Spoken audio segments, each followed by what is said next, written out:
Maverick News presents The Rick Walker Show. Defrag your mind.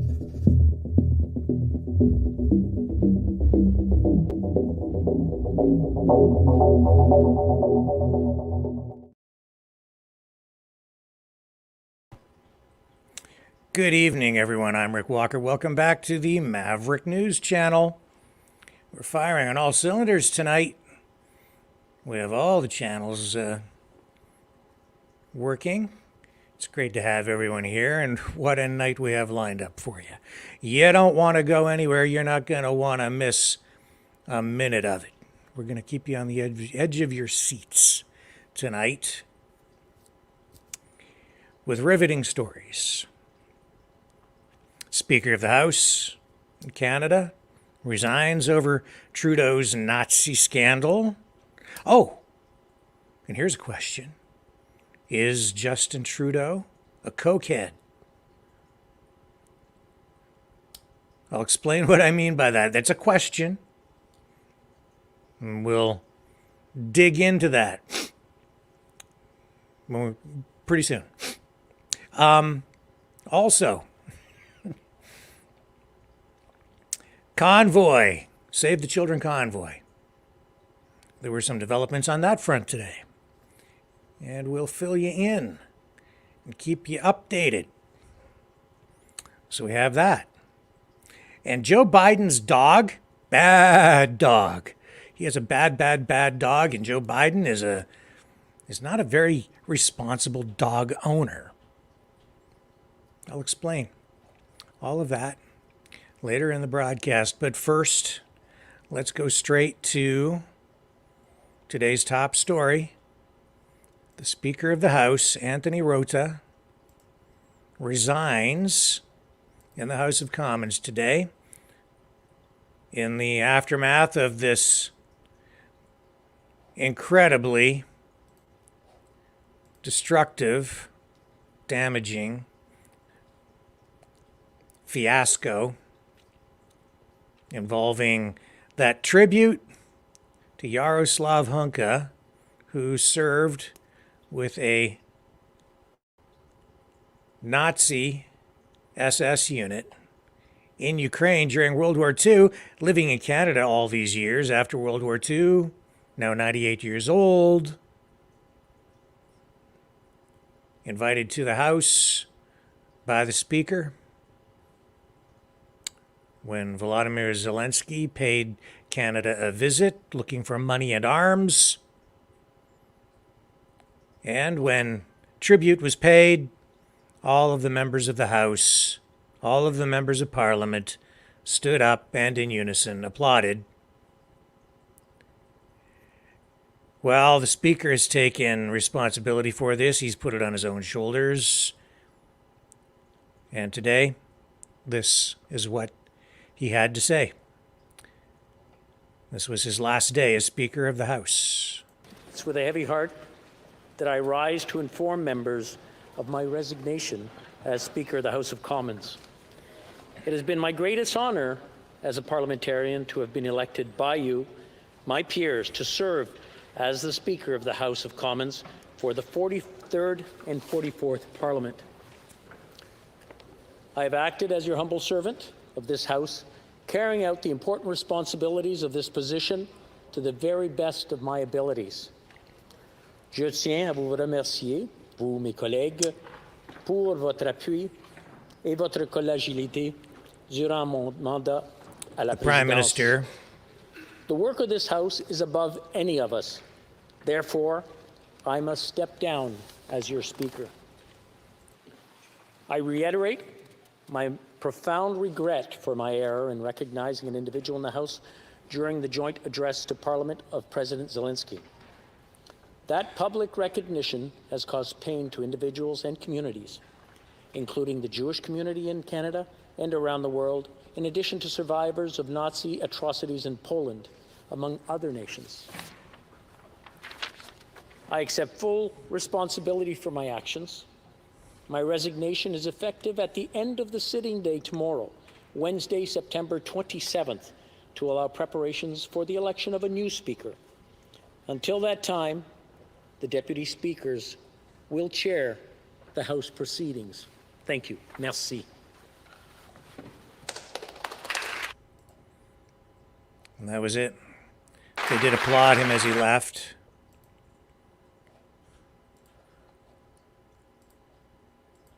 But this has to be probably the worst public relations disaster in Canadian history for any government. I think that's without question. And it has further eroded confidence, public confidence in government and our politicians. And just moments ago, Pierre Poilievre released this. Leader of the Conservative Party of Canada. This is what he had to say, as I say, just a very short time ago. Thank you very much, and now in English. After 8 years of Justin Trudeau, everything costs more, work doesn't pay, housing costs have doubled, crime, chaos, drugs, and disorder are common in our streets.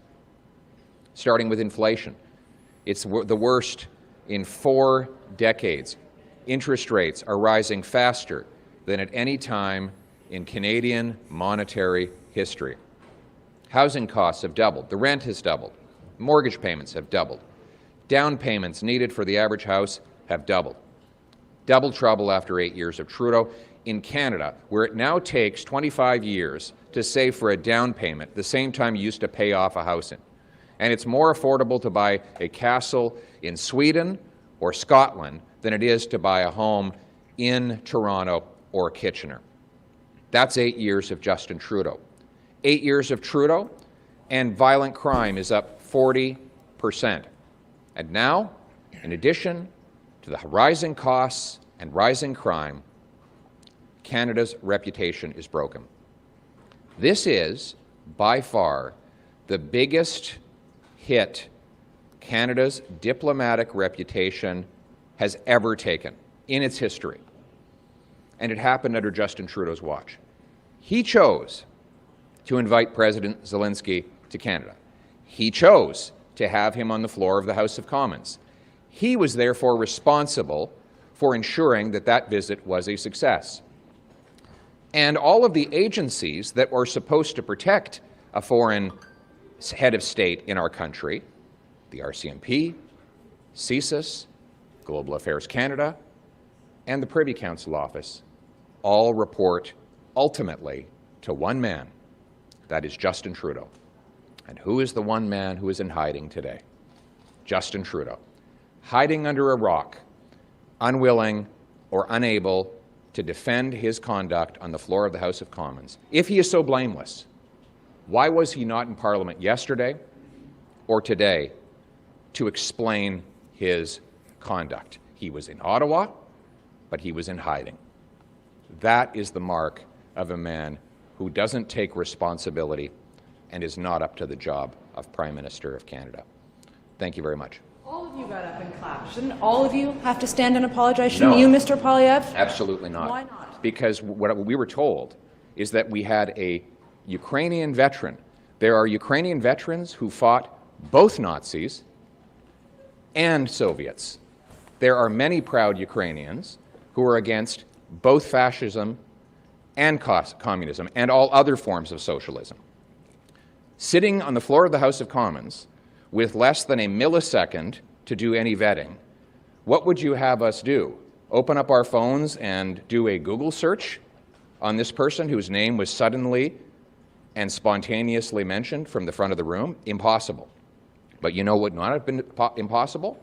For the Prime Minister to have one of his top agencies call the Speaker and say, hey, we're having possibly the single biggest target for assassinations anywhere in the world, the President of Ukraine, on the floor of the House of Commons. We'd like to know who's going to be in the room. Are you suggesting that this man was a risk to Mr. Zelensky's physical safety? No, but anybody could be a risk when you're in the middle of a war as a foreign head of state. and you go to the floor of the House of Commons, we want to make sure we know everybody who's going to be in that room. The truth is, when you're protecting a foreign head of state of a democratic country who's defending himself against an illegal invasion, you need to know everybody who's in that room. They say they didn't know. That's what they say. The House office said that the security went through that list, so Well, it's possible they decided 98. Which security? I don't know. That's what the House says. That Which they security would have gone through it? asked the House. The House, the office of the Speaker says that it went through security. Which security? Parliamentary Protective Service. So you're telling me that the Prime Minister of Canada did not have his security officials check the identity of all of the people who were within striking distance of the President of Ukraine? Really? Incredible. Are you saying that he's a security threat? He's 98. It's I'm not possible. saying, I'm saying that everybody who was in the room had to have been vetted to make sure that they weren't a security threat. Is vetting for security not different than vetting for political implications? No, because if you had so much as typed his name into a Google search, you would have found out that he was a Nazi. And you would think that our security forces would have been able to do that. Barring an apology, what else do you want him to do? Vous avez tweeté que M. Rota devra démissionner seulement après que les libéraux ont dit qu'ils voulaient qu'il démissionne et après le NPD, le Bloc. Pourquoi vous avez attendu aussi longtemps pour vous-même commenter une possible démission de M. La Rota? responsabilité de cette affaire reste avec Justin Trudeau. C'est lui qui avait le contrôle de tous les agences, qui avait la responsabilité de Trudeau protéger, is not oui, in la the House sécurité again today et la diplomatie. to answer questions Il a and has une still not grande apologized. édifice chez Pearson, où ils sont responsables.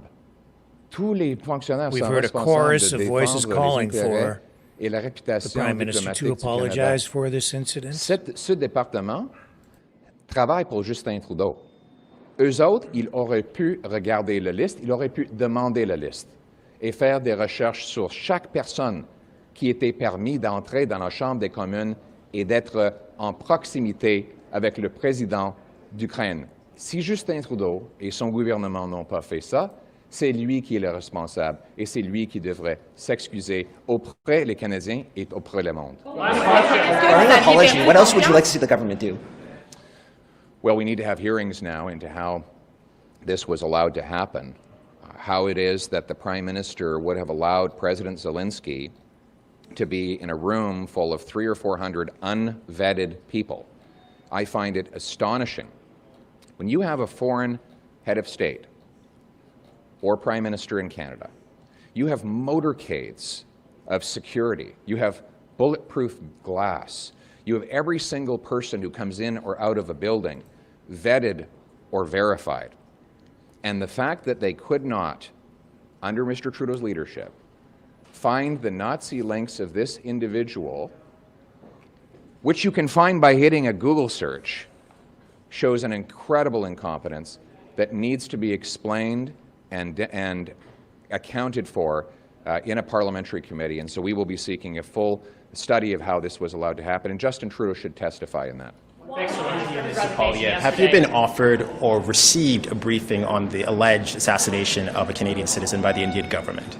So the Indian government has not offered me any briefing. The Prime Minister said that that was a possibility. He offered the same briefing to NDP Premier Eby, who said that all he got was information he could have gotten online.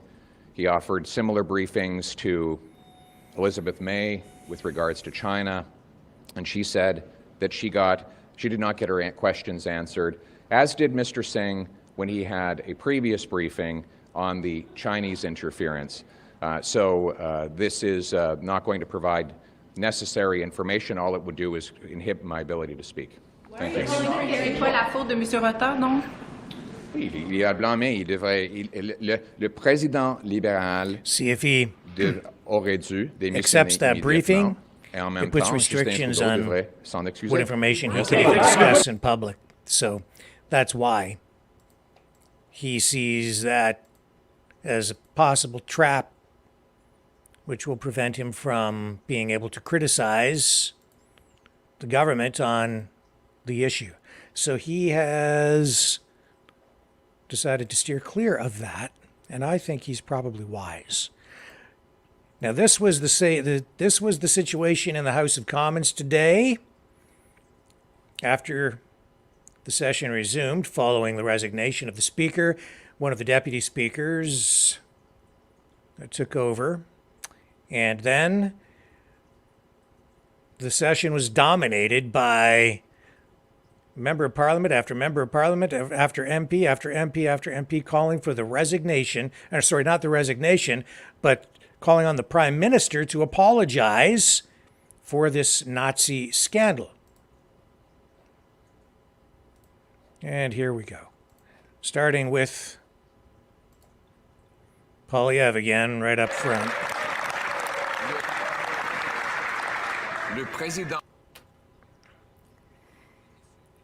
The Liberal Speaker resigned after the massive shame and embarrassment of having recognized a Nazi in the House of Commons. Our international reputation, though, is in the Prime Minister's hands. Diplomatic and intelligence services could have vetted the list of guests, and in fact, that vetting is the Prime Minister's responsibility. Today, the Prime Minister needs to take responsibility in order to reverse the massive damage done to our international reputation. Will he rise in this place and apologize for this massive and shameful failure? The Honourable House Leader. Thank you, Mr. Speaker. First, it is important to highlight that the Speaker of the House of Commons is independent and elected by all members of this House. I thank the Speaker for taking responsibility for his actions. As I said yesterday, and as he repeated just a few moments ago, it was his decision. He accepts responsibility for it, and I think that was the honorable and the right thing to do. The Honourable Opposition Leader. Yes, but the Prime Minister's intelligence and protocol services had the right to ask for lists of all those who would be recognized. What's more, the responsibility to defend Canada's reputation, that is the Prime Minister's responsibility. We are currently experiencing the worst blow to our reputation in all of our history. So where's the Prime Minister? Where's he hiding? Why won't he rise in the House of Commons to defend Canadians' reputation? I'm going to remind the honourable members whether we can, we cannot say whether someone is here or not in the chamber. We're on that line very closely. The Honourable House Leader for the government. Thank you, Mr. Speaker. The opposition leader knows full well the Speaker of the House resigned today. He accepted responsibility for the decision that he made on his own. He alone decided to invite and recognize that individual. As all members of this House know full well, it was shameful for us as members. It was shameful for Canadians. He took responsibility, and that was the honourable decision. Mr. Speaker, the Liberal Speaker has taken the fall for this massive international shame and embarrassment. But the Prime Minister's protocol and intelligence units had the right to ask for the list of all those who would be present and recognized around a war leader from a country that is trying to defend its freedom from not only an invasion, but a propaganda war. The Prime Minister did not carry out that responsibility, and now our nation's reputation is in tatters. Will he stand up and apologize to Canadians, to the Jewish community, to the Ukrainian people, and to the entire world for this mess that he helped create? The Honourable Government House Leader. I feel that I have to remind the Leader of the Opposition this, although he knows it very well himself, that the Speaker of the House of Commons is independent. He is voted upon by all of the members of Parliament, and he is the Speaker of all parliamentarians. Mr. Speaker, we know, and the Leader opposite knows, that this was the decision solely of the Speaker of the House of Commons. He chose to invite this individual. He chose to recognize him without informing the government or the Ukrainian delegation. This was highly embarrassing. I accept his resignation, and I'm glad that he did it. The Honourable Leader of the Official Opposition. Minister says he's not responsible for our diplomatic reputation, even though that is precisely the job of the head of government. Like when he says he's not responsible for the inflationary spending that led prices and interest rates to rise faster than at any time in history. He's not responsible for housing costs doubling after he promised to lower them. He's not responsible for dressing up in racist costumes so many times he can't remember. That's all Canadians that needed to learn a lesson from his personal conduct. And now he says he's not responsible to vet the very people that come into contact with a visiting head of state. Is it that he's not responsible or that he's irresponsible? The Honourable Government House Leader. I would posit that the Leader of the Opposition is being very irresponsible right now in his accusations, when in fact he knows the truth, and it's why every party in this House has asked for the resignation, which has now been received by the Speaker of the House, because it was his decision and his decision alone to invite this individual and to recognize him in this chamber. The Leader of the Opposition knows this. He is irresponsibly politicizing this issue. This is something that has brought shame and embarrassment to all of Parliament and indeed all of Canadians, and the Speaker did the honourable thing in resigning. Thank you. The Honourable Leader of the Official Opposition. Well, I am responsible enough to show up for work, Mr. Speaker. You know, I mean this literally. Has there ever been a greater diplomatic embarrassment in the history of our country? I mean it literally. In coffee shops and gyms and businesses and boardrooms around the world, people are reading about this massive and shameful disgrace that unfolded under the watch of a Liberal Speaker and a Liberal Prime Minister. And yet, he can't even show up for work. Where is he, and why is he hiding under a rock today?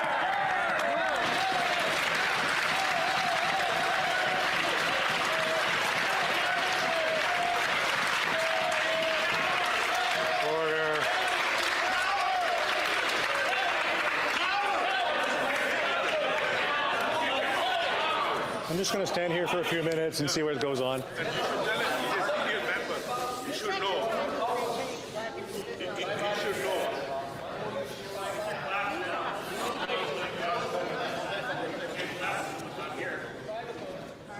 Are we ready? Okay. Underlining whether someone is here or not is not allowed by the rules of this House. The Honourable Government House Leader, if she wants to answer it. I'll give her the option. Thank you, Mr. Speaker. This is precisely why the Speaker of the House announced his resignation, because he took responsibility for his actions that have hurt parliamentarians and have hurt all Canadians and indeed Canada's reputation. That is why every party in this House called for his resignation. But I do find it ironic, Mr. Speaker, that we have barely heard a word of support for Ukraine from the Leader of the Opposition until he sees the political wedge issue and tries to politicize this issue.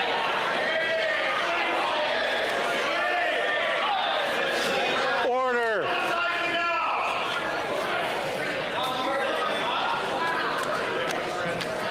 A long day, it looks like.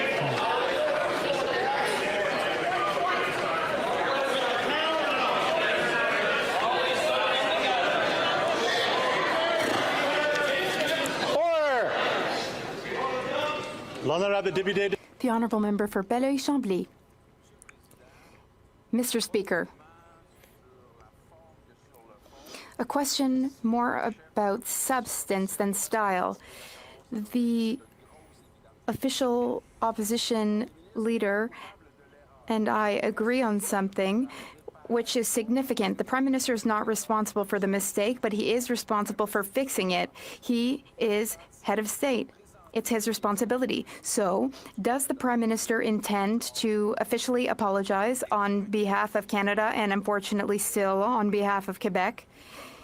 Does he intend to apologize to all those who suffered as a result of the dramatic and serious event which took place in this place? The Honourable Government House Leader. Thank you, Mr. Speaker. I thank my colleague for his question. The Speaker already apologized for the decision that he made. It was a shameful decision for all of us as members and for all Canadians. It was important that he take responsibility for his actions and decisions. Everyone in this House called for his resignation. He did so, and that was the honourable choice. Thank you, Mr. Speaker. The Honourable Member for Belleuil-Chambly. After 6 questions, it's hard to believe that the Government House Leader hasn't yet understood that the responsibility of the Prime Minister and the responsibility of the House are not one and the same. The Prime Minister needs to assume his responsibilities as head of state, as a head of government. So he needs to apologize to the Jewish community in Quebec, in Canada, and around the world. He needs to apologize to all parliamentarians and to all Canadians, and he must specifically apologize to President Zelensky because this event made him target of Russian propaganda. The Honourable Government House Leader. Thank you, Mr. Speaker. As I said yesterday, I am a Canadian of Jewish origin. I am the descendant of a Holocaust survivor. This incident hurt me personally, as it hurt all members of this House and all Canadians. The incident also hurt President Zelensky.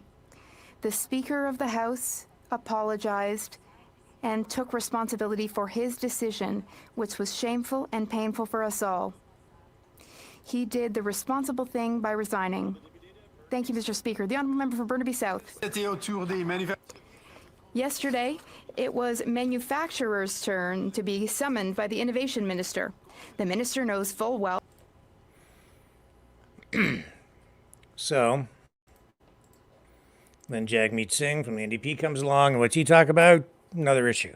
So, later on, though, they come back to this, and it's just one MP after another asking for the Prime Minister to apologize, which is entirely correct. That's appropriate. That's what needs to happen. He should apologize, but, you know, in my view, he needs to resign.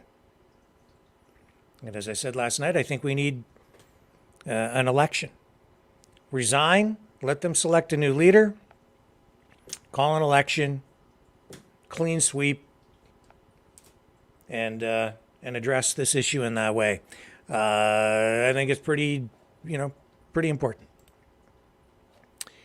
Because this has been an international diplomatic disaster. Today, the Russian embassy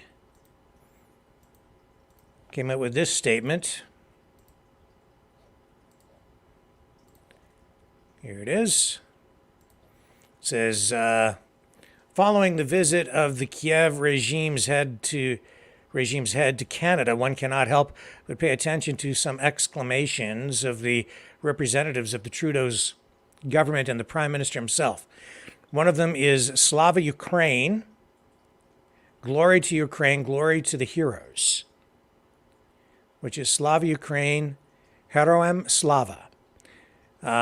Who is not aware of what it really means? A quick reminder. It is an exact copy of the Nazi salute Heil Hitler, Sieg Heil.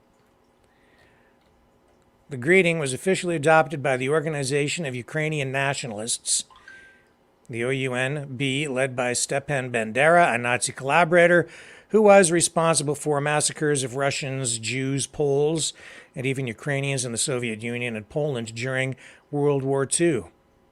It is surprising how Canada, a member of the anti-Hitler coalition, can openly and without any hesitation glorify Nazi butchers.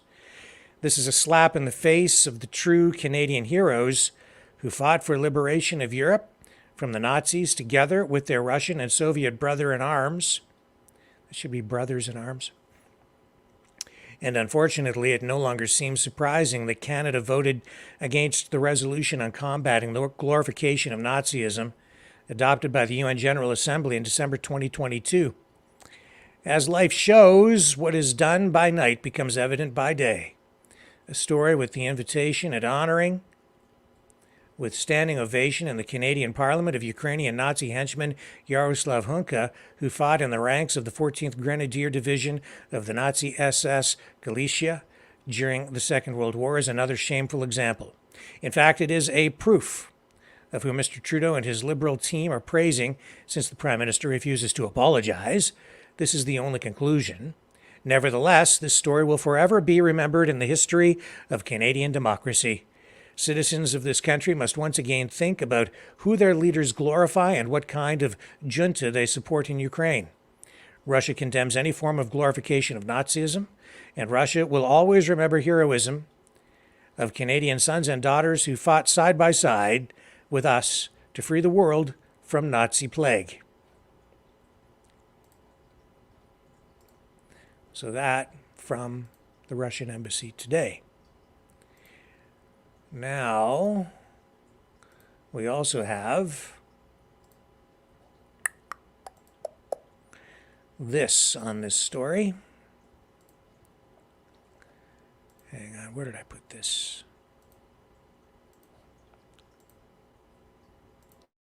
Bear with me while I find the notes on it.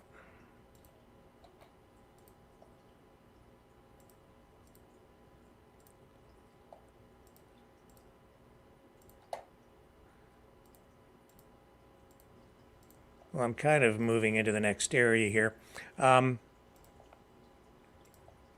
So yeah, an absolute embarrassment. And it sort of just flows right into this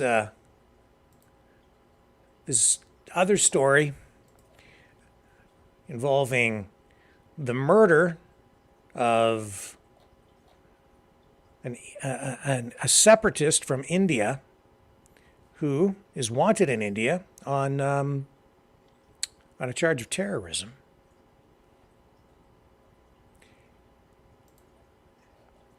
And also with that, there's also questions about, new questions just surfacing tonight about possible cocaine on the Prime Minister's plane when he was on that trip to India.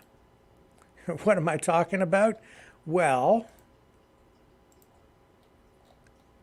a former Indian diplomat has come forward to say that there is, quote, a credible rumor that the Prime Minister's plane was, and this is a quote, full of cocaine.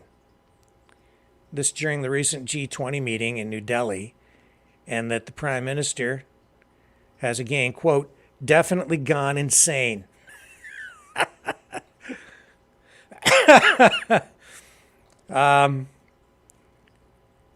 So the quote goes on here, and it says, when Justin Trudeau came to India for the G20 this month, his plane was full of cocaine. This from, what's this guy's name? Deepak Vora, a former Indian ambassador to Sudan. So he made these accusations on Monday on television in India.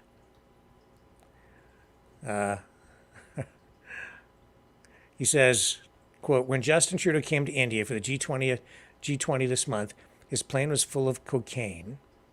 He did not come out of his room for 2 days. Okay.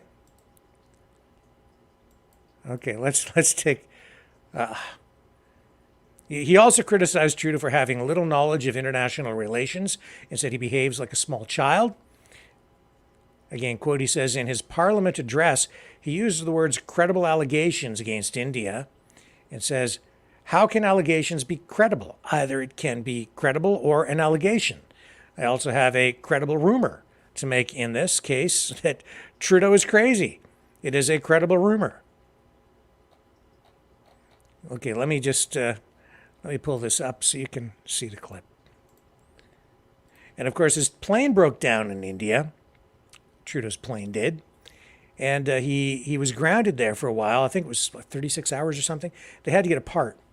And then Canada's defense minister danced around this question about whether the plane may have been sabotaged, not really answering the question right away, kind of, leaving people wondering if maybe the plane had been sabotaged by someone in India.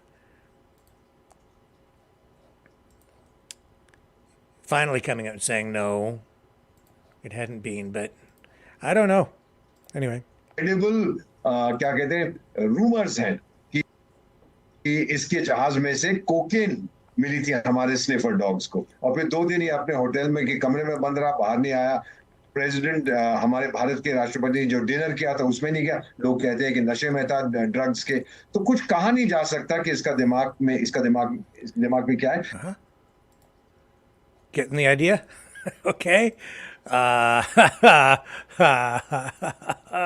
If you're going to fly around the world like a rock star and party like a rock star and wear socks like a rock star, you might as well do other things like a rock star.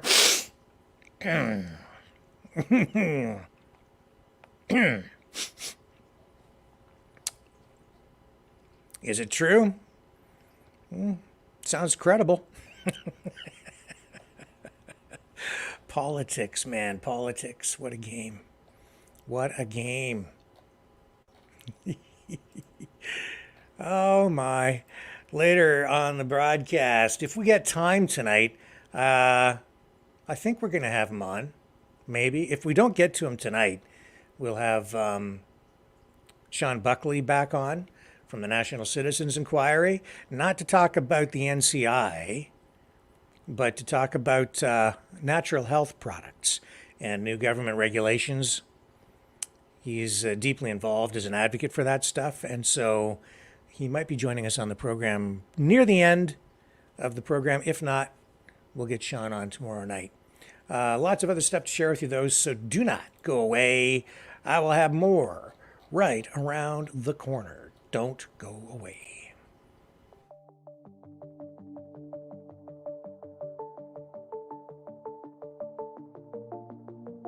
Greetings, brave Mavericks.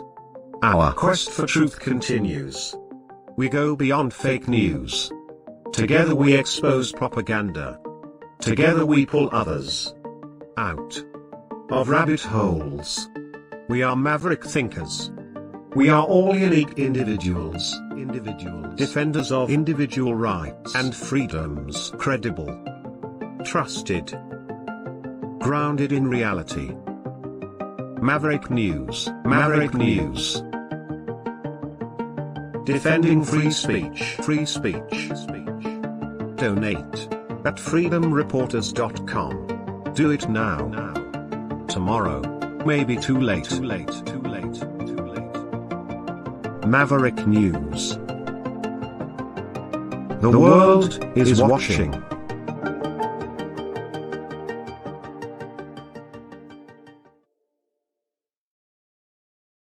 Together, Yahoo! Say, kids, what time is it?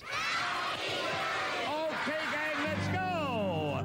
It's howdy doody time.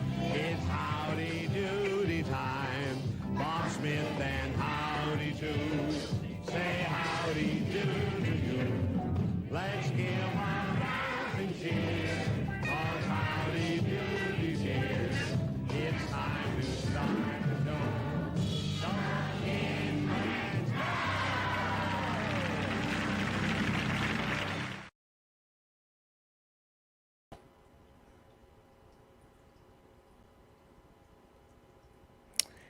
And again, thank you to Brendan, because he's the guy who put that thing together quite a long time ago. And I saw some people in the chat asking us to run that again. So there you go, folks. Just a reminder, too, that if you really, really, really want to irritate Justin Trudeau and send him a strong, strong message, you can do that by donating to this program at freedomreporters.com. Freedomreporters.com. You can also donate at maverickdonations.com. We could sure use the help. End of the month, bills to pay. Thank you to all of you who have supported this channel. Truly, truly appreciated. And to all those of you who hopefully will donate tonight, maybe. Thank you in advance. I appreciate the support. And even if you can't donate, sure appreciate you guys just being here. And if you could subscribe on YouTube and Rumble, that would be super fantastic. And if you do subscribe on YouTube, don't forget to hit that notification bell. That way you won't miss any of the videos that we put out in the future. And yeah, head on over to Rumble. Subscribe there. That's where we're growing. That's where we need to be. That's where the future is, because we're not going to get a band over there. So thank you very much. And yeah, send Justin Trudeau a message. If you can make a donation here, and that'll help keep us on the air so we can continue to provide content like this and continue to cover the important stories as an independent media outlet here to serve you, act as your eyes and ears, and also using this new medium to give you guys a voice, amplified out there, because we do go to the phones from time to time or take video calls and do little video conferences and such on the program. So you guys get to express yourselves too and weigh in on these issues of our time. So, yes. What else do we have for you? Where should we go next? Have we topped everything? Not quite. This is where this story kind of leads, okay? This story about this Nazi in Canadian Parliament. It's about international relations, diplomacy. Well, today, federal NDP leader Jagmeet Singh in Canada, and I'm sorry to our American friends again for all the Canadian news, but there's just so much going on up here. We'll get to a little bit of U.S. news very shortly. But this is all international news, really, and that's why we're covering it tonight. And this is probably the biggest scandal, this Nazi thing, in quite some time in Canada. And this other story here, this is also international in scope because Canada's federal NDP leader, Jagmeet Singh, has made an announcement saying that some intriguing developments have developed. He revealed that he received a confidential briefing on allegations suggesting the involvement of the Indian government in that killing of a Sikh leader in British Columbia. In his statement, Singh corroborated the information shared earlier by Prime Minister Justin Trudeau. Both sources claim that there is compelling intelligence known to Canadian authorities, which outlines a rather serious scenario. And of course, that's what that guy in that video was alluding to. Credible evidence. This scenario suggests that a Canadian citizen met an untimely end on Canadian soil, and the fingers point to the involvement of a foreign government. Singh expressed his confidence in the credibility of this intelligence. And let's rewind a little bit here. So Prime Minister Trudeau already stirred the pot when he informed the House of Commons about credible allegations implicating the Indian government in the June death of Hardeep Singh Nijjar in Surrey, BC. Nijjar, a prominent activist, was associated with a movement advocating for an independent Sikh state in India's Punjab province. It's important to note that the Indian government had previously labeled him a terrorist, but vehemently has denied any role, in his unfortunate demise, murder. In fact, they called Trudeau's allegations absurd and motivated. So this revelation has certainly not helped the already shaky relationship between India and Canada. India insists that Canada has not provided any substantial evidence to support its claims, while Trudeau and other ministers have urged India to cooperate in the investigations. So here's an interesting tidbit. Singh revealed that Trudeau had shared these allegations against India with him and Conservative leader Pierre Poilievre before going public with them. 3 days later, Singh received a briefing on the matter from Trudeau's national security advisor, Jody Thomas. Now, you heard Pierre Poilievre just touch on that briefly during his scrum with the media earlier. Singh's ability to access this briefing, of course, is due to his top secret security clearance obtained for reviewing foreign interference materials prepared by former Governor General David Johnston. Interestingly, Johnston had been tasked with exploring foreign interference and concluded that Trudeau's government had not knowingly or negligently failed to act on foreign interference attempts in the last 2 federal elections. He had also advised against launching a public inquiry into the matter. However, the Liberal government decided to appoint Quebec Court of Appeal Justice Josie Hogue to lead one recently after extensive discussions and an outcry from... Hang on a second here. What's coming in?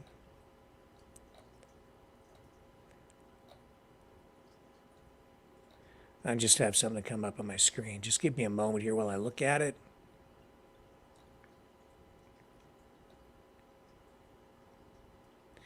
In any event, okay, so in a related development, David Cohen, the U.S. ambassador to Canada, confirmed that there was shared intelligence among the Five Eyes partners that contributed to Canada's statements regarding the Indian government's alleged involvement.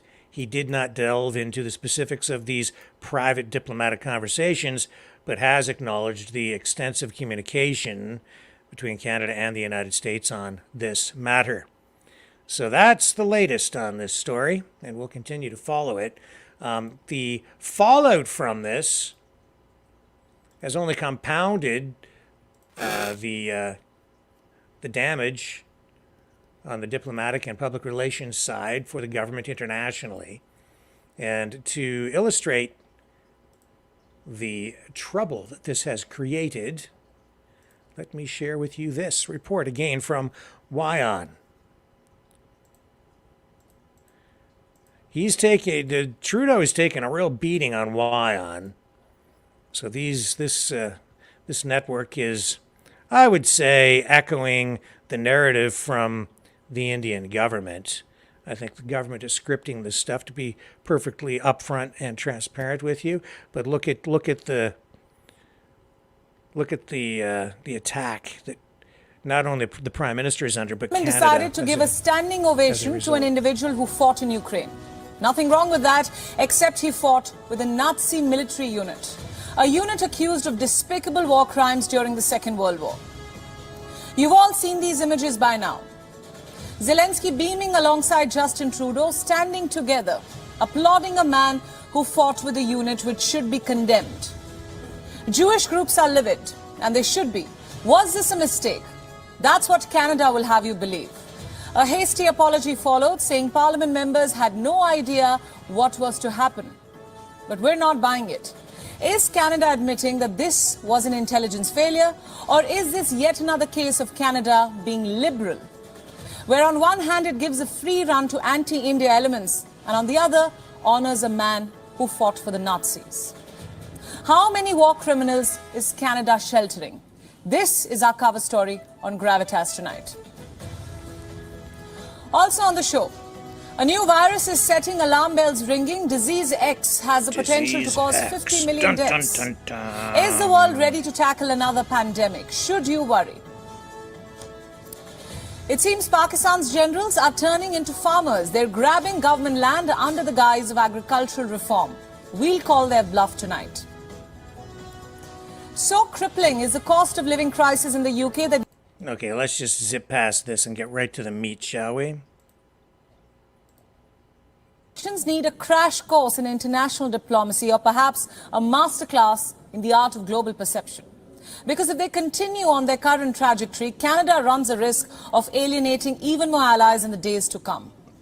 Just last week, Canada found itself playing host to an extraordinary guest of honor, a Ukrainian war hero no less. The 98-year-old Yaroslav Hunka received a standing ovation in Canada's House of Commons. However, Sunday brought an unexpected twist. The Speaker of the House issued a public apology. But do you know why? Because of the man for whom Canada decided to roll out the red carpet. You see, this war veteran once fought for the Nazis during World War II. And now Canada stands red-faced in the spotlight again. The controversy first erupted last week over a photo from Canada's House of Commons. It showed a smiling Ukrainian President, Volodymyr Zelensky, standing alongside Canadian Prime Minister Justin Trudeau while applauding a person outside the frame. Ukrainian-Canadian world veteran from the Second World War who fought the Ukrainian independence against the Russians and continues to support the troops today, even at his age of 98.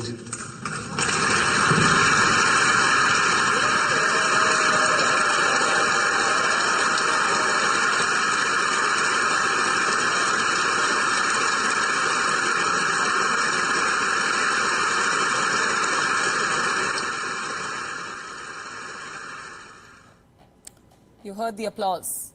This enthusiastic cheer came right after Zelensky's address to the House. Canadian lawmakers burst into applause after Speaker Anthony Rota drew attention to this war veteran. He was introduced as a Ukrainian war hero, a veteran who had once fought with the 1st Ukrainian Division during World War II, before making Canada his home. But here is where the plot thickens. The 1st Ukrainian Division is more infamously known as the 1st Galician Division or the 14th Waffen Grenadier Division of the SS, a unit formed by Nazi Germany during the latter half of World War II. Comprising primarily Ukrainian collaborators from the western part of the country, this notorious division was embroiled in a brutal anti-partisan warfare. Its members stand accused of committing horrendous atrocities against Polish, Jewish, and Russian civilians. Dear Canada, when extending an invitation to someone within the sanctified walls of your parliament and showering them with honors and praise, before making big statements in your parliament, is it too much to ask for a thorough background check? Isn't it the responsibility of the Prime Minister's office to arrange and vet all guests and programming for state visits of this nature? Following a barrage of backlash, especially from the Jewish community, the Speaker of the House has issued a public apology. Anthony Rota assumed full responsibility for his actions. According to the Associated Press, the Friends of Simon Wiesenthal Center for Holocaust Studies also issued a condemning statement, and rightfully so. They said that the Ukrainian 1st Division was responsible for the mass murder of innocent civilians with a level of brutality and malice that is unimaginable. They demanded an apology, stating, and I quote, "An apology is owed to every Holocaust survivor and veteran of the Second World War who fought with the Nazis, and an explanation must be provided as to how this individual entered the hallowed halls of the Canadian Parliament and received recognition from the Speaker of the House and a standing ovation." Then came a direct attack on Prime Minister Trudeau. Canada's leader of the opposition, Pierre Poilievre, launched a blistering attack alleging that Trudeau had personally met with and honored the Nazi war veteran. He criticized Trudeau's appalling error in judgment. He called on the Canadian Prime Minister to take full responsibility, warning him against shifting blame onto others, a tactic that Poilievre accused Trudeau of frequently using in the past as well. Even Russia expressed its anger. Moscow's ambassador to Ottawa announced that Russia would demand an explanation from Canada and said that it will send diplomatic notes to Canadian Foreign Ministry and the Prime Minister's office. The Russian envoy didn't mince words, describing the Liberal Trudeau cabinet as an epitome of neoliberal fascism. Epitome. So what was Trudeau's response after being captured on film beaming while a Nazi war veteran was being honored right before his eyes? Trudeau's office deemed the decision the right thing to do, stressing that no advance notice was provided to the Prime Minister's office nor the Ukrainian delegation about this invitation. Now, this reaction from the Canadian Prime Minister's office raises many questions. What were Canada's intelligence agencies doing? How did they miss out on this man's history with the Nazis? Remember, these very agencies which granted clearance to a Nazi war veteran are making so-called credible allegations against India.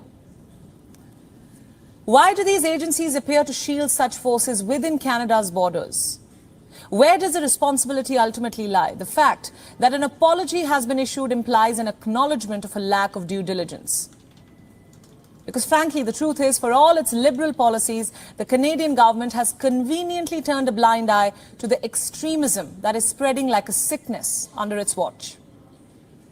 A 2022 report written by a minister's advisory panel, which was ironically enough released by Defence Minister Anita Anand, noted how the Canadian military was riddled with white supremacists and neo-Nazis. That report warned that the problem is growing. It's only growing. Cited in the report was a 1993 crime in which neo-Nazi members of the Canadian airborne troops tortured and killed a Somali teen during what was supposed to be a humanitarian deployment. A public inquiry into the affair unearthed Nazi swastikas, Ku Klux Klan and Confederate flags, all this at an Ontario military base before the troops were deployed. All this is documented. After a public inquiry, the airborne regiment was disbanded. The report further notes that despite the knowledge of these problems, the top brass failed to make any changes and have still not cleared out the extremists.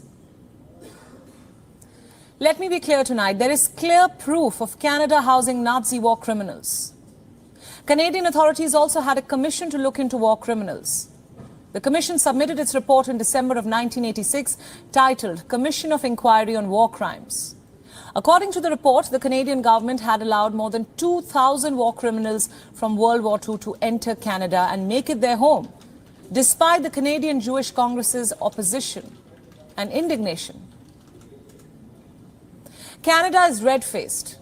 And interestingly, it all comes on the heels of the diplomatic standoff that Canada initiated with India last week. The Indian Ministry of External Affairs has called out Canada for giving shelter to terrorists and gangsters. So the bottom line is this. Canada is a hotbed for neo-Nazis and war criminals. Instead of apologizing, Canada, it's high time that you do your due diligence. Instead of making baseless allegations against India, it's time you focus on the monsters lurking in your own backyard.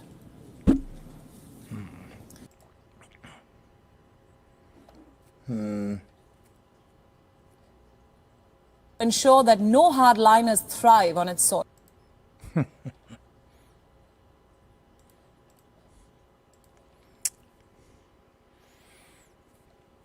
Well, never let a disaster go to waste. Media is certainly making the most of this. No defense, honestly, for JT on this, but I think I'll have more to say about this maybe tomorrow. You know, when it comes to war, things are rarely black and white. And the information I'll share with you tomorrow, I think will surprise many of you. It will surprise many of you. Yeah.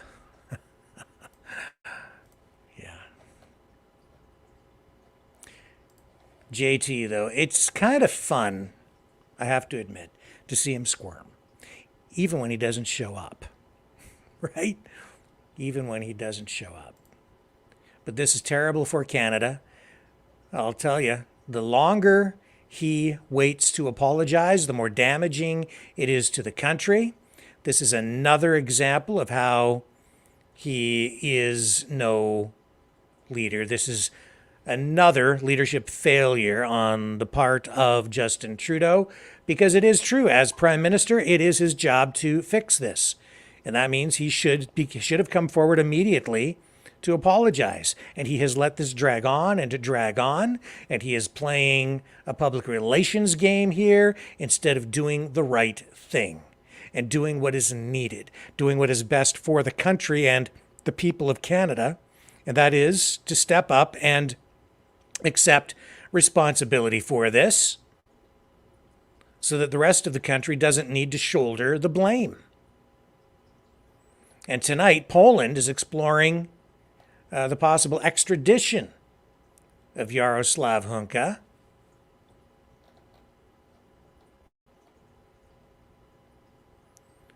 The 98-year-old Nazi war veteran.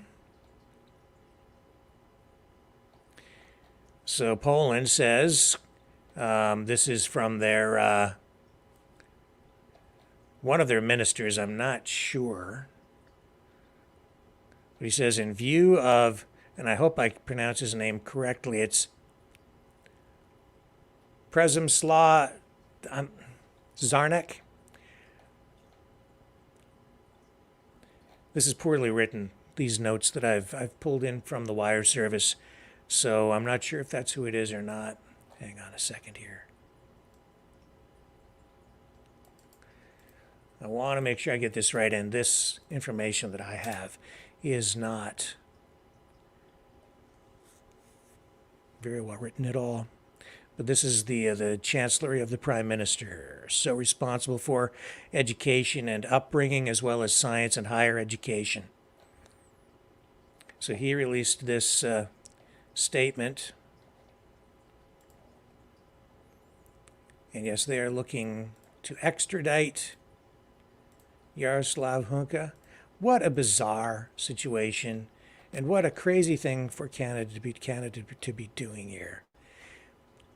But this minister says, in view of scandalous events in the Canadian Parliament, which involved honoring in the presence of President Zelensky, a member of the criminal Nazi SS Galicia formation, I have taken steps towards the possible extradition of this man to Poland.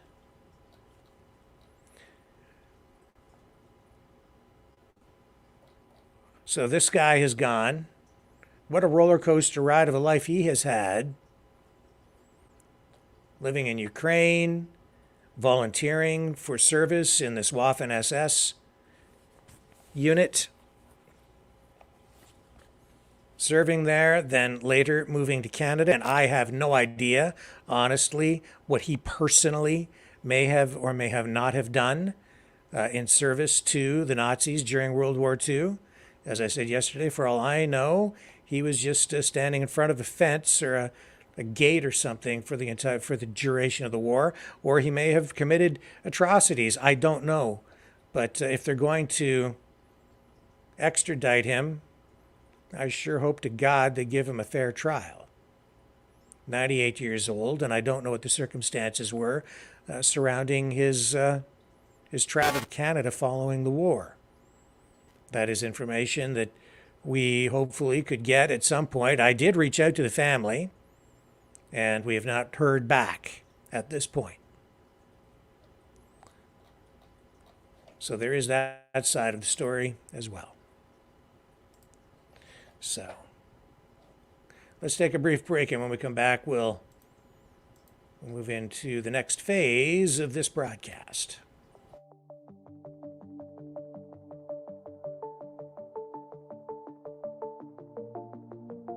Greetings, brave Mavericks. Our quest for truth continues. We go beyond fake news. Together we expose propaganda. Together we pull others out of rabbit holes. We are maverick thinkers. We are all unique individuals. Defenders of individual rights and freedoms. Credible. Trusted. Grounded in reality. Maverick News. Maverick News. Defending free speech. Free speech. Donate at freedomreporters.com. Do it now. Tomorrow may be too late. Maverick News. The world is watching.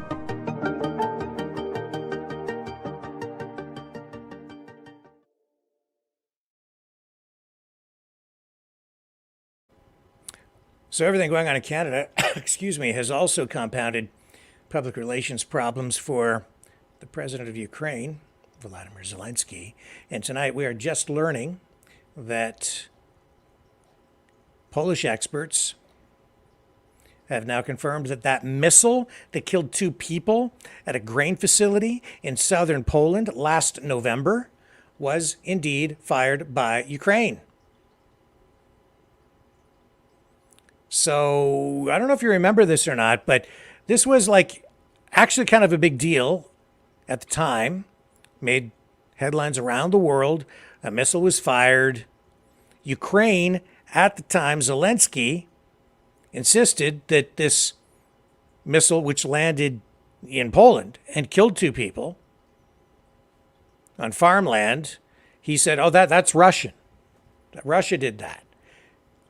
And then he called for the invocation of Article 5, which, of course, is an attack on one NATO country, is an attack on all, blah, blah, blah. So the explosion of the missile fueled fears that the war in Ukraine could spiral into a wider conflict by triggering that mutual defense clause. But of course, at the time, Warsaw and NATO said that they believed that it was a Ukrainian stray that eased concerns about possible escalation.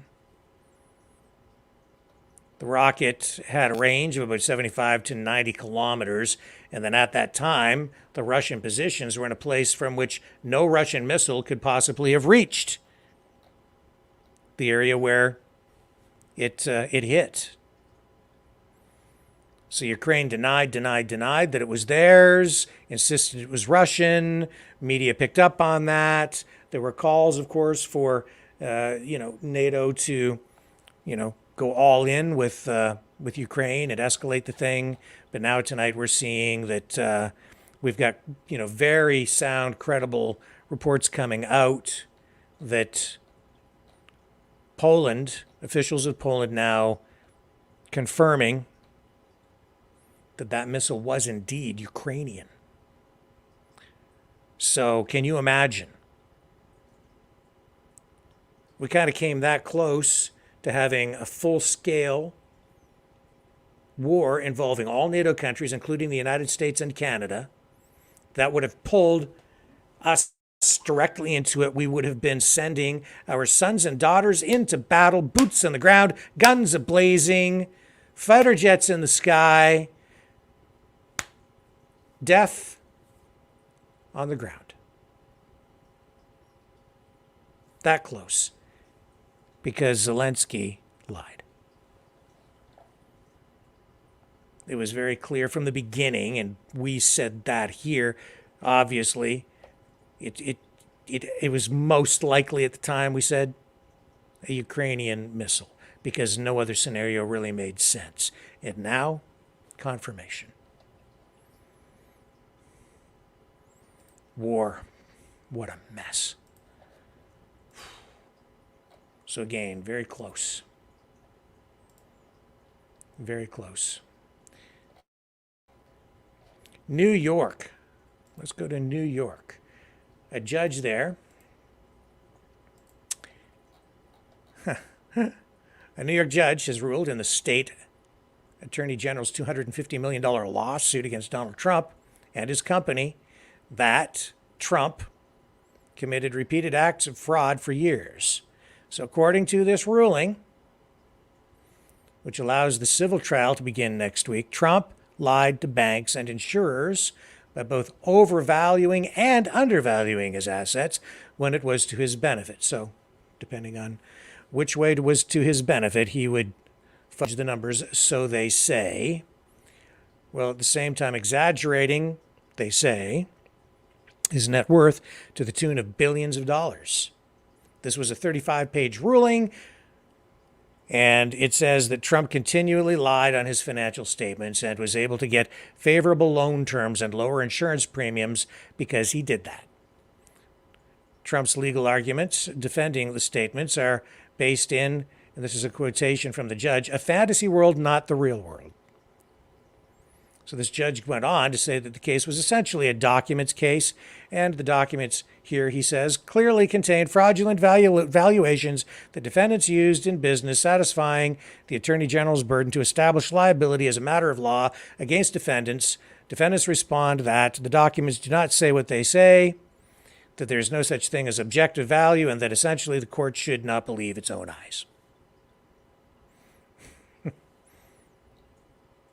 So it's at one point this judge pointed to Trump having exaggerated the size of his New York apartment to pump up its value, claiming that it was over 30,000 feet when it was 1/3 that size. He says, the judge said that a discrepancy of that order of magnitude by a real estate developer sizing up his own living space of decades can only be considered fraud.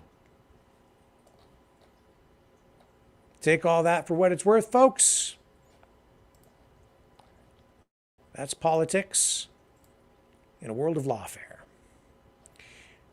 And in this strange new world that we live in, where climate change has been taken to an extreme, we now have concerns about underground climate change.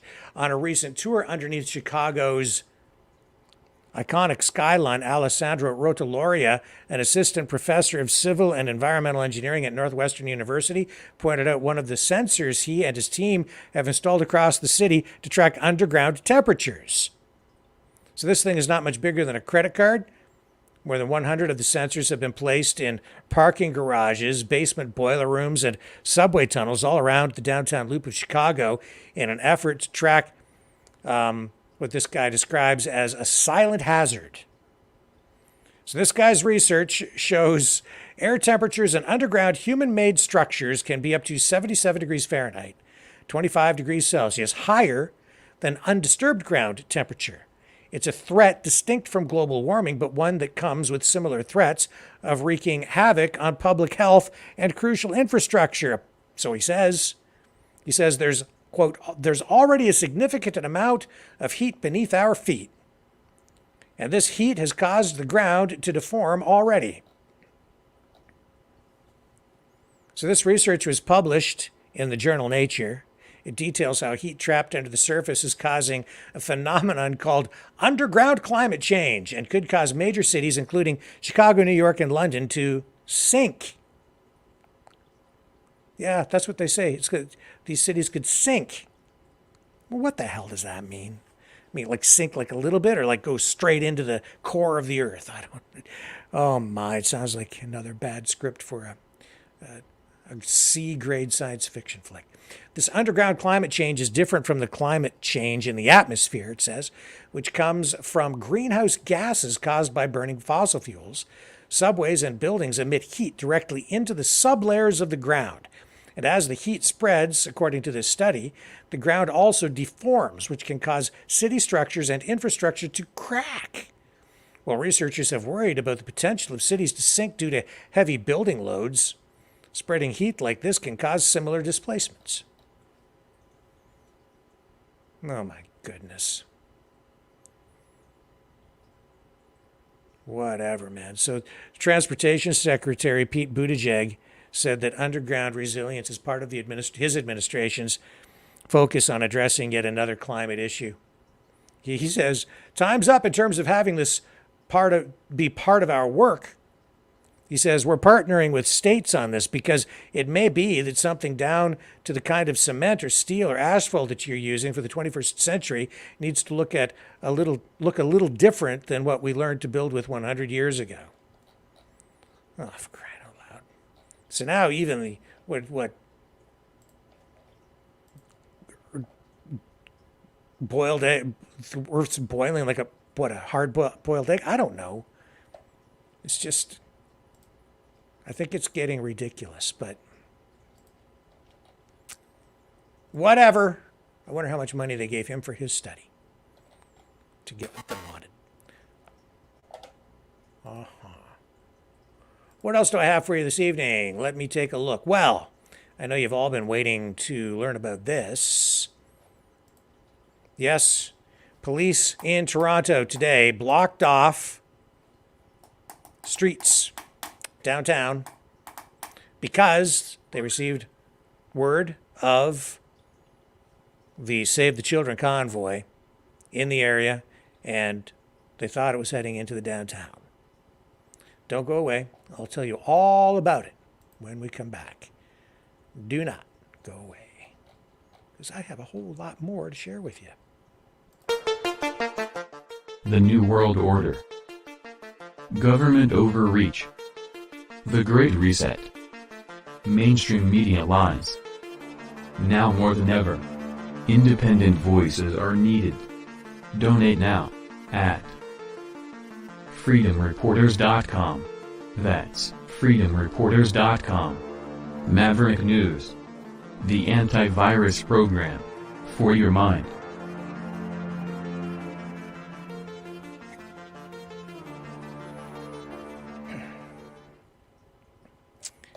So I know everybody, in our Maverick family is probably very familiar with the information surrounding this Save the Children convoy that we know is rolling across the country.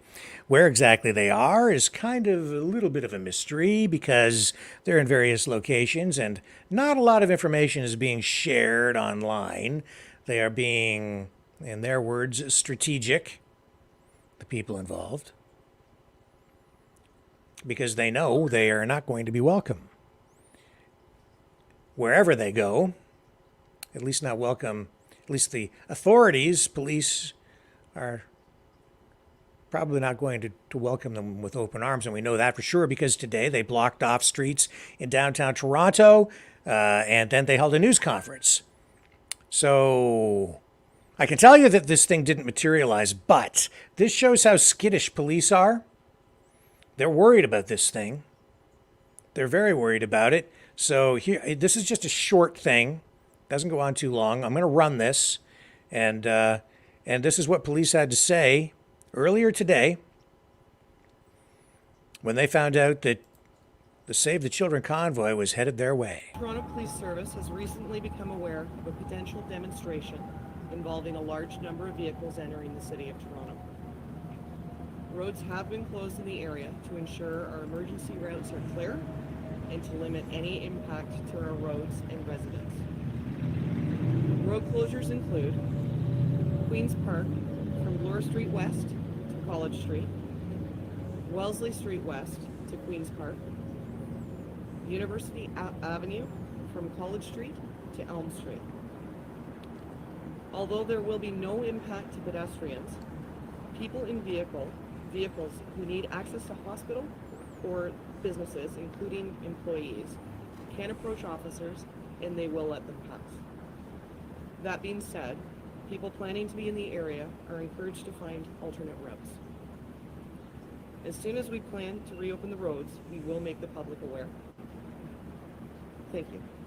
What is the demonstration? What is the convoy? Our intelligence is indicating it's a demonstration involving vehicles to come to the city of Toronto, and we are closing the roads to ensure that the roads stay clear. But do you know what the demonstration is? We're hearing it's the 1 million March for Children. Is that what? Oh, I'm sorry, I misunderstood your question. My understanding is that the demonstrators are part of the Save the Children protest group.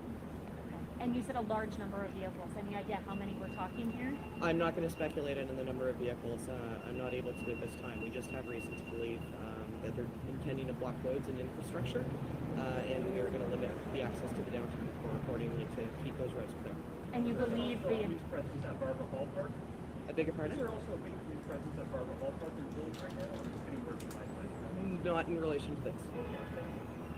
Where was the demonstration?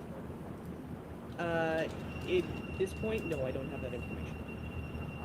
are other police forces tracking cars coming this way? I'm not at liberty to reveal our operational tactics. As with any protest or demonstration, we're here to ensure the safety of everybody and keep the peace, and we're monitoring it, and we're going to deploy our... Okay. So as I say, police pretty skittish tonight. And we're seeing videos like this being posted by supporters of the Save the Children convoy.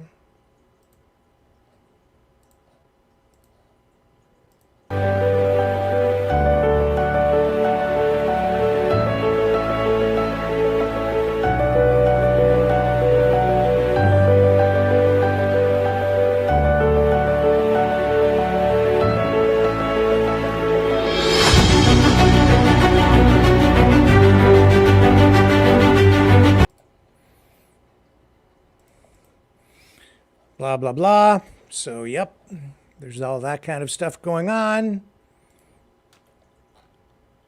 And this was the scene downtown with the vehicles that the authorities moved into place to block the roads.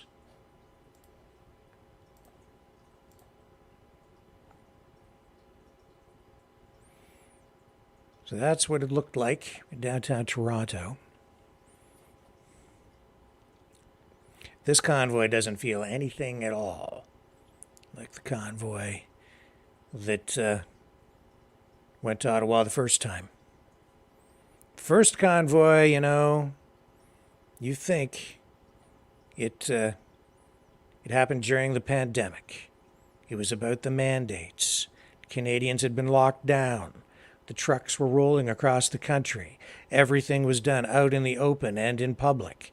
We had people lining the highways, lining the overpasses, waving Canadian flags, cheering the truckers on. The mood was entirely different. The messaging at the time was entirely different. This time around, everything is being done in secret. They're moving in stealth. Messaging not happening online. None of the public information, none of the information in public really is that revealing.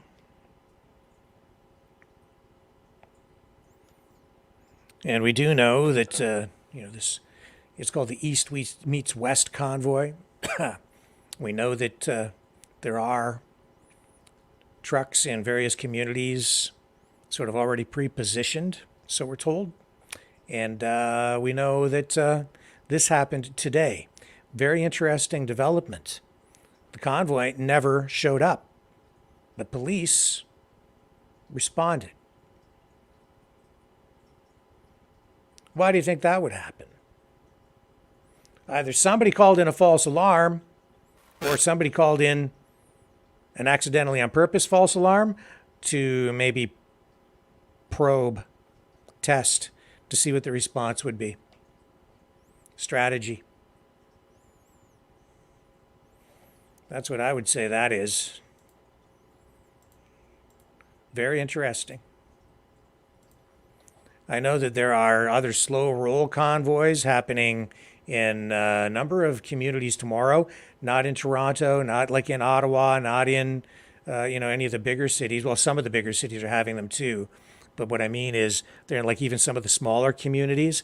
I know there's one even happening here in my area, not too far from me, in the Windsor-Essex County area and Chatham-Kent-Leamington in Ontario, Canada. So that's also interesting because you have a whole bunch of events happening now at different times across the country, and many of them in Ontario. And we've seen the convoy participants saying police don't have enough resources. And then you have all these different events spread out all over the place. That's very interesting. And we know that the one group traveling from out west was as far today as, I think, Brandon, Manitoba. And this live streamer came out to greet them at a truck stop where they were refueling, because they are telling people in advance where they're going. And I should tell you also that the roads in downtown Toronto did reopen after a while. They had, just because I forgot to mention that, like they did reopen the roads. They'd closed stretches of Queen's Park Crescent, University Avenue, Wellesley Street, and they kept them closed for several hours because they were expecting this convoy to roll in. But when it became apparent that that wasn't going to happen, they reopened them. So that all happened. And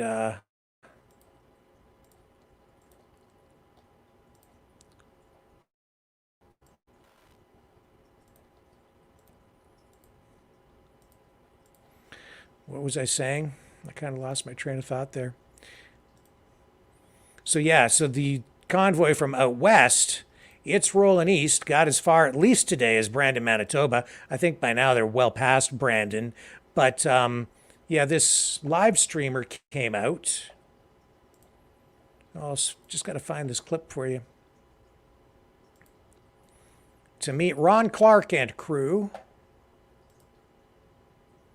I hope I still have it. I should have it here. Well, isn't that interesting?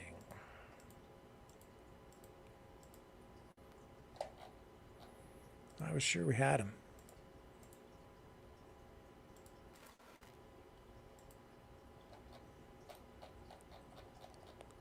Seem to have misplaced the clip. Hang on just a second while I recue this thing for you. I'll be right back. Let's take a little break. You're going to want to see this. You're going to want to see it. You're absolutely going to want to see it. We are Mavericks. We say no to the Trudeau and Biden New World Order. And to bugs. Because bugs are creepy and gross.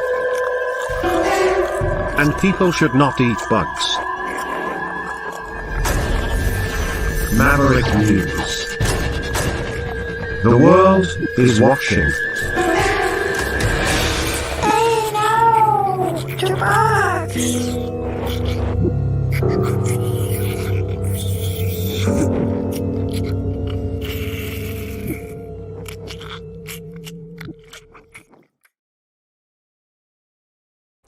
Okay, I'm back. So this guy, I guess he's a bit of a thorn in the side in his local community, where Ron Clark with his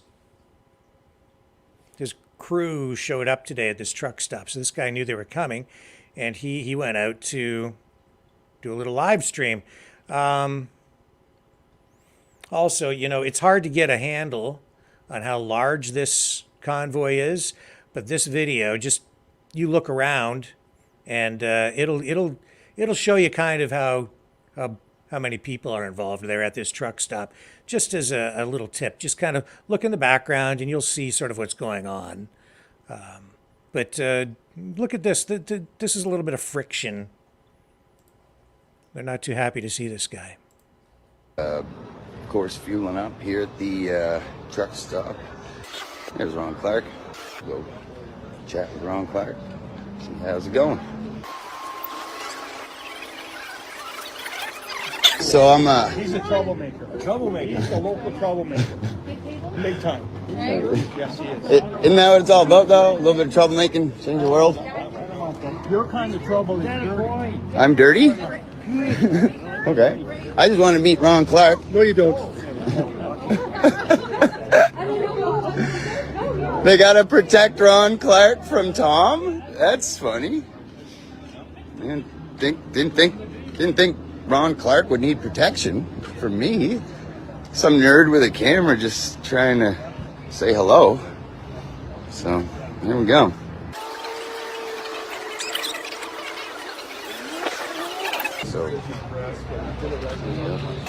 So yeah, they don't want to let me talk to anybody. They're making a big scene about it. You know, free press, local journalists. Nope, can't talk to Tommy because he's a troublemaker.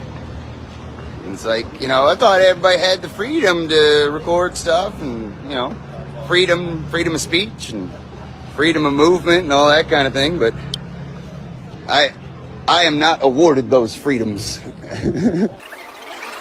Hi, how you doing? It ain't a disguise. It actually says the name of my website right on the hat. Hey, how's it going, bud? Guardian Chemicals Inc. Dude, walking backwards is dangerous. Walking backwards is real dangerous. You might fall down, you never know. You might fall down, you never know. You might fall down, you better be careful. Okay, so they're, of course, all about, you know, safety and safety first, but, you know, let's walk backwards into people and stuff like that. So yeah, Ron Clark is here, but there's a fringe movement here that doesn't want me to have any kind of access. So, you know, a disgrace to medicine hat, I'm hearing. Disgrace to medicine hat is what I hear. So that's what we get, I guess. See, I'm not exactly sure when that video was shot. It was emailed to me by a viewer. And I share that with you, but that's what's going on the highway, at least there. I've never heard of that guy before. But you can, yeah, Ron is very shy. At least there he is. He doesn't seem to be too shy in his live streams. But he's pretty shy there, which is interesting. And Maria says Tommy is following that crazy group following the so-called Queen of Canada. Romana Dadillo or whatever her name is, yeah.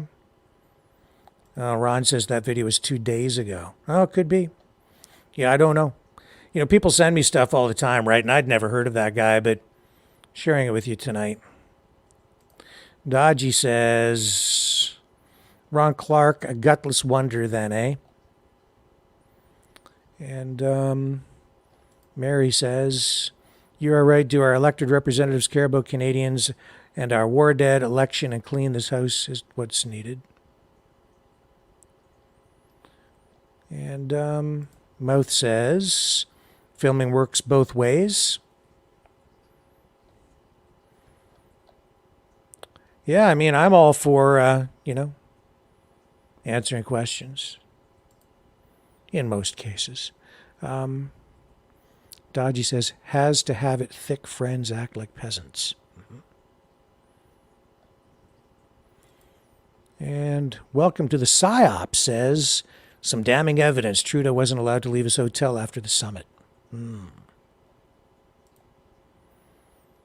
Yeah. And Diane says he sounds like an agitator. Yeah, I'd say he was agitating just a little bit. He was agitating. That's an issue, really. People doing these podcast live streams, some of them portray themselves as journalists, and they are practicing, I guess, a form of journalism, but a lot of them are activists or entertainers or comedians. Comedy can't even be a form of journalism. What is journalism? How should people behave when they're out there? You know, when I'm out there in the field as a journalist, acting as the eyes and ears of the public, your eyes and ears, to help you get to events where you can't otherwise go. I was trained to not get up in the faces of people, to, for the most part, bring you the story without becoming part of the story. Now, the medium has changed a lot, right? It's not television anymore. It's the internet. And I don't want to get too deep into this stuff again tonight, but you have to ask yourself, is that guy a journalist or is he an activist? Is it appropriate for him to speak like that to people? And you can see why we've got this situation now where people on this side only talk to certain journalists or live streamers or reporters, and people on that side only talk to their group of journalists. Now, to even get interviews, you kind of have to stick within a group and stick to a narrative and support whatever it is. I don't think it's good for people. I don't know. And Dodgy says, but that's okay to get the response he wants. Right, makes them look like Egypts. I don't know what that means. He says, Ron Clark has no balls and just wants money and fame.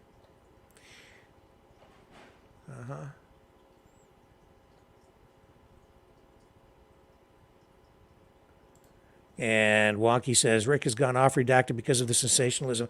I have to admit, yeah, a bit. I like those guys, but yeah, a lot of clickbait lately, it seems to me. And in fairness to them, a lot of the stuff in the news cycle has been kind of clickbaity anyway, but you have to resist running with that stuff just because it's going to increase your ratings.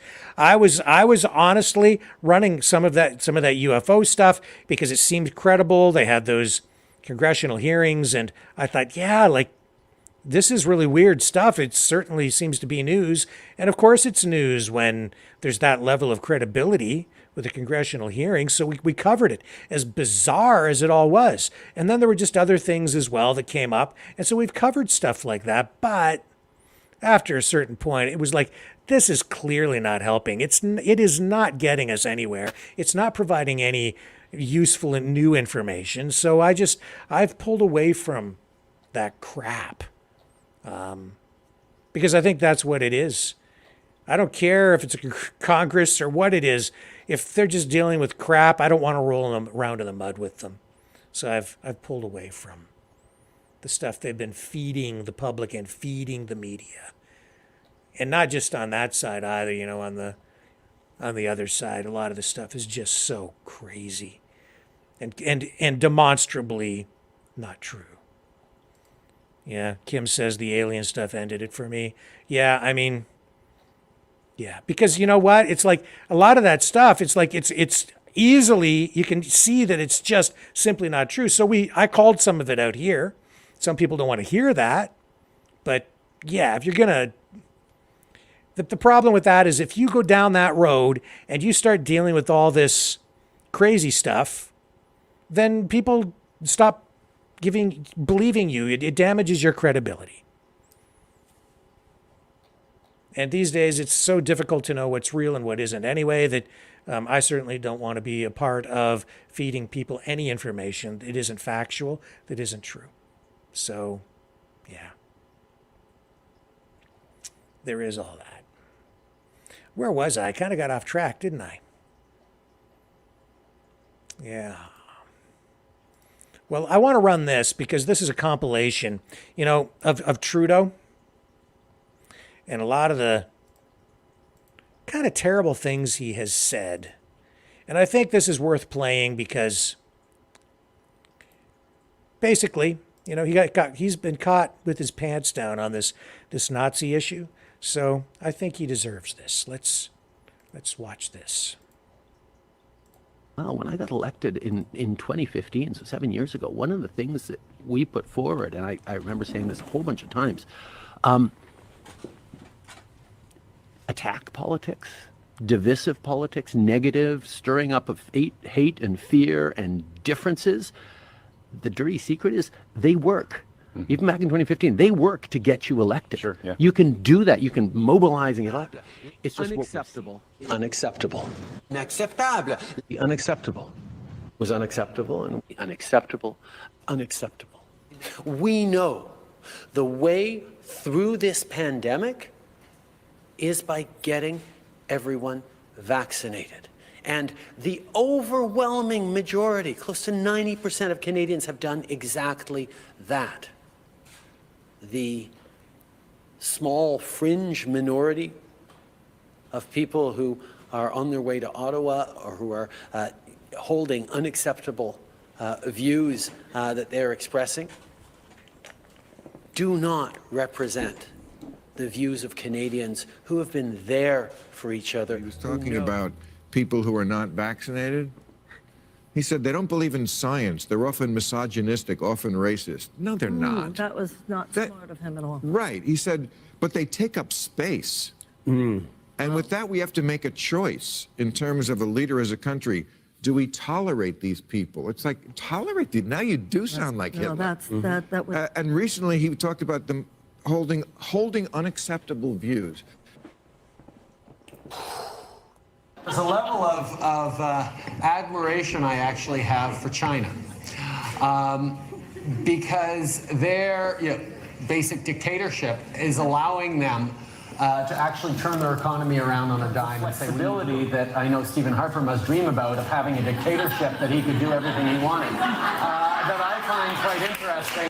It's an amazing feeling. It hits you. Dass ich mich in diesen Jahren für dich eingesetzt habe, dass ich anständig meine Zeit verwendet habe im Dienste meines Volkes. Gib du jetzt deine Stimme ab. Wenn ja...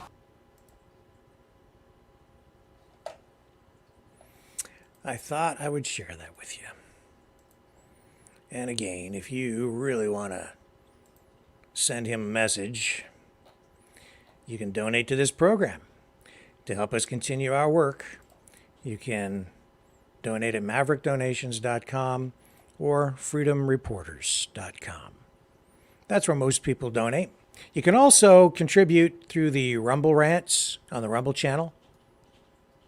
We're demonetized on YouTube, but you can still donate over on the Rumble channel. Now, we're monetized over there, but honestly, like I said the other day, we made 11 cents the other night. That's how much we got paid over there. These live streams are not actually monetized because there's never enough time to set them up in the 24-hour cycle. So they never monetize the live portion of the program. So that's just the way it is, but at least they don't ban us. But it's up to you guys. If you want us to continue doing this, then we need your support, because this is the only, you guys are the only means of support we have. That's it. You're it. We're in it. We're all in it together, folks. This is your show. Not my show. It's our show. It's your show. And I appreciate you guys being here every single night. Now, we kind of have a choice here. It's 7:45. And what can I say? So, well, I mean, I'll just comment on this too. I think, you're going to see more developments with this convoy through the week this week. Because we know that Ron Clark is bringing his crew from west to east. What are, the intentions? They're kind of keeping things close to playing it close, right? They're not revealing any information. Totally different deal than the original convoy. And, we've had a lot of different things on this program about the convoy. And a lot of opinions varying. And I can tell you, too, that there are people from the original convoy who have been standing in opposition to a lot of this stuff. In fact, you know what I'm going to do? I'm going to take a little break. I've got a thing coming in here, so let me check on this, see if there's any new information, and I might have something new for you on the other side of this break. So don't go away. The New World Order. Government overreach. The Great Reset. Mainstream media lies. Now more than ever, independent voices are needed. Donate now at freedomreporters.com. That's freedomreporters.com. Maverick News. The antivirus program for your mind.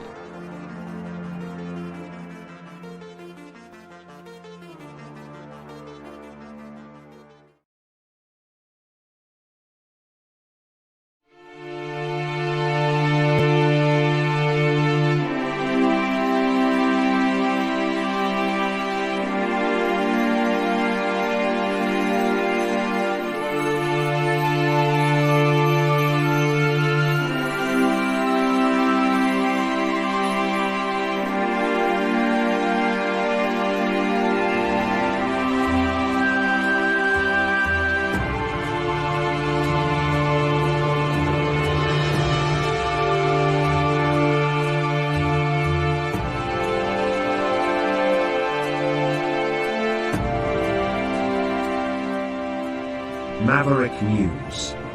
The world is watching.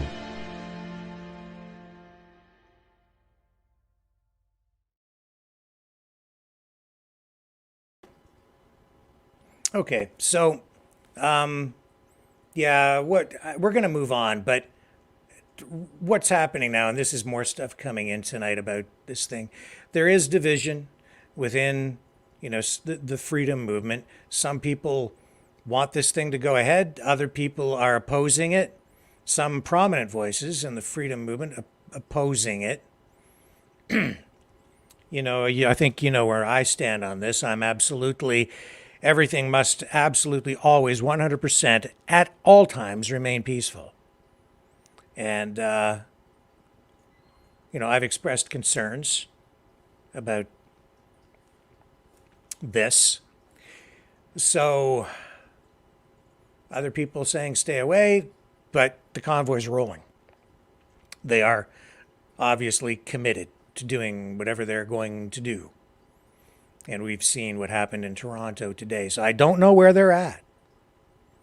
To be quite frank with you, I don't know where they are at. But there's more stuff going on tomorrow, and we will see what happens through the week. from what I saw in that video with Ron Clark, that was, what, 2 days ago? It looked to me like they might have had 10 to 12 people around there. Maybe there were more in another area of the parking lot or inside the truck stop. I don't know, but it looked to me like about a dozen people. And beyond that, I think there are, some other people from some other areas heading up there. I've seen a lot of chatter. We know that there is a group coming from Quebec. And that's about as much as I know. And all of that is already out there in the public in one fashion or another. And I think with that, we'll just leave it right there. And we'll move on to other things tonight. Now, I suppose I can give you a choice here. It is 7:48, coming up on 8 p.m. And I'll throw this out into the chat. Now, I can go and and I can go in and I can get Sean Buckley to come in here and do the interview with him tonight. And that's about the natural health products, or we can go to the phones. What would you guys like to do? Go to the phones or go to Sean Buckley? If we don't have him on, we can get him tomorrow. No problem. Let me, I've got another message coming in here. Let me just check on this and see what's being said.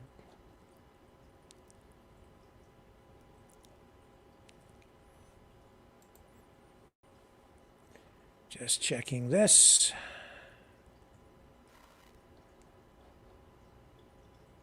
Yeah. Yeah. So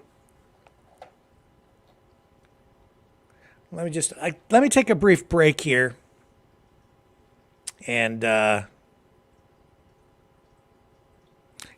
me take a break because I want to message back this person who just sent me this message. I want to get clarification on something, and then we'll come back, and I might share this other thing with you. I'm not sure if I should or if I shouldn't, but just give me a second here. I will be right back.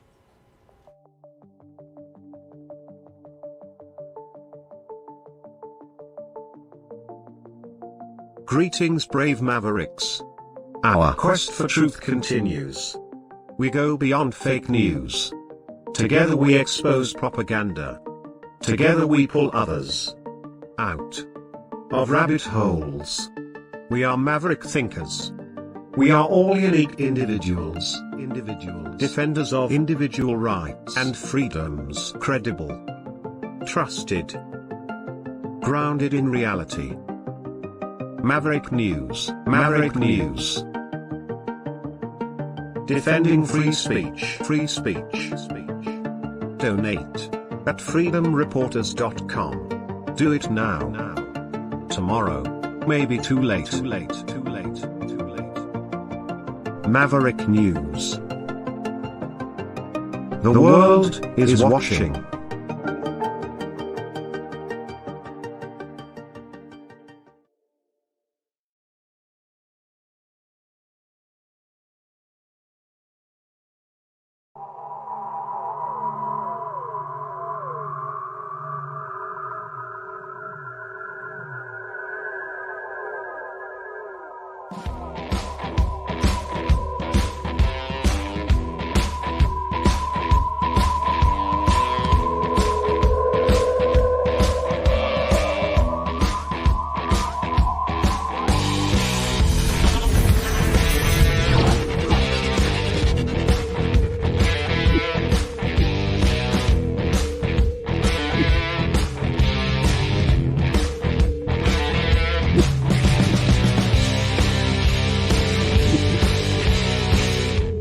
Maverick News. The world is watching.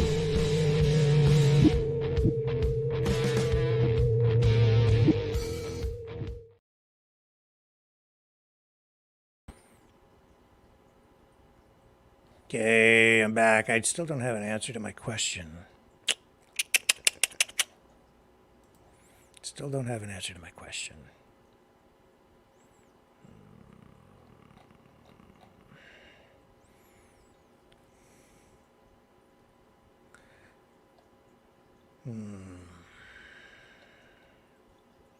Should I, shouldn't I, should I, shouldn't I, should I, shouldn't I? Okay. Well, how about we run this one over here?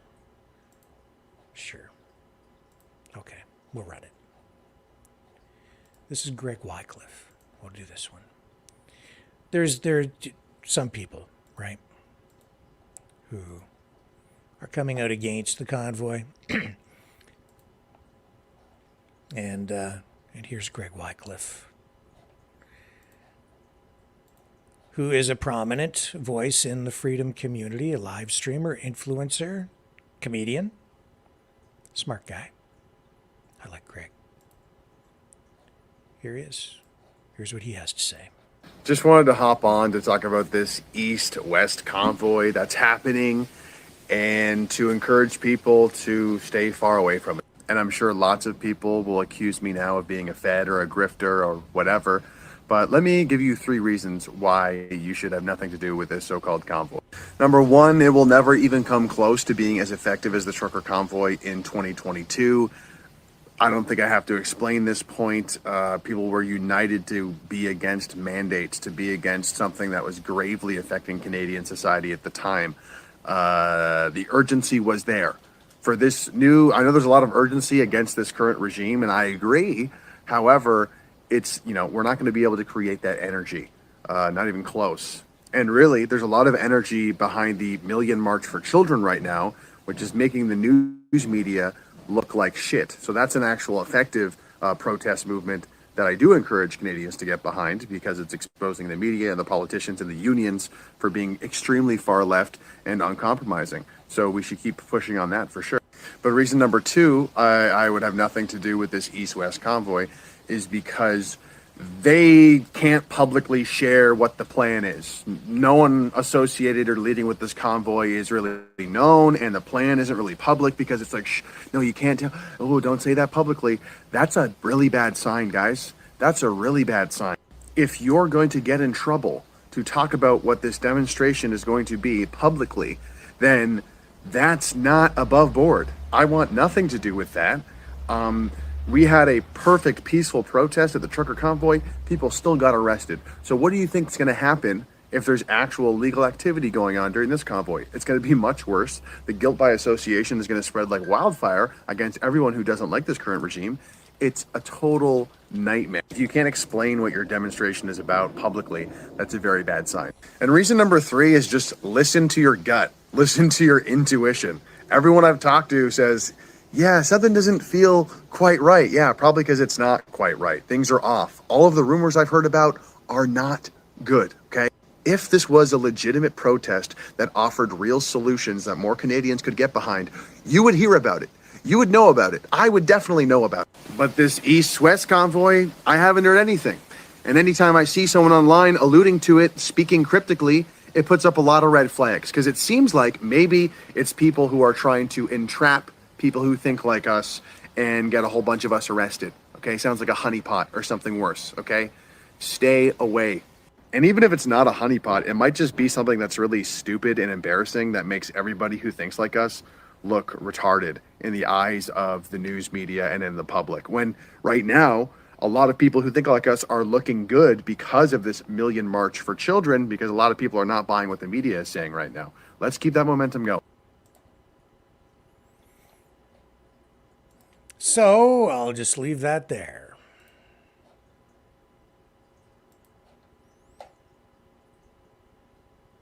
That's what I'll do.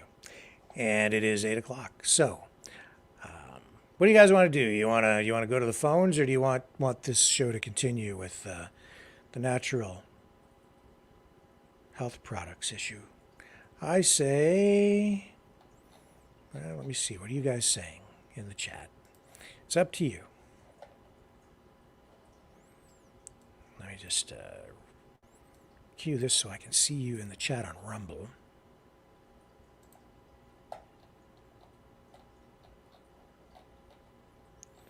Tinker says, Sean, please. Phones says, cup of juice. We're voting.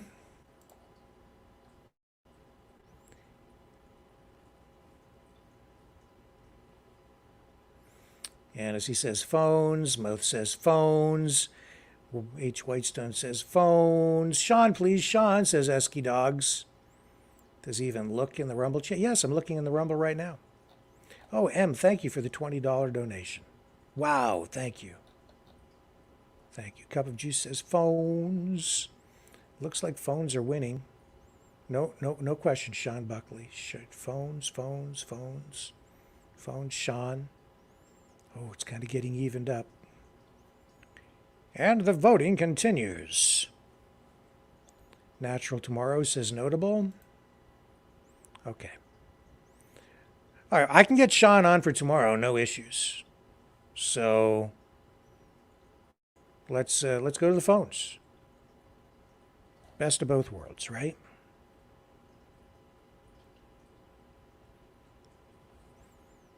Yeah. Okay. So we'll do the phones. We will go to the phones. Let me get it all set up. I'll run this little promo again. Here we go. Fighting the Great Reset. By leading the Great Resistance.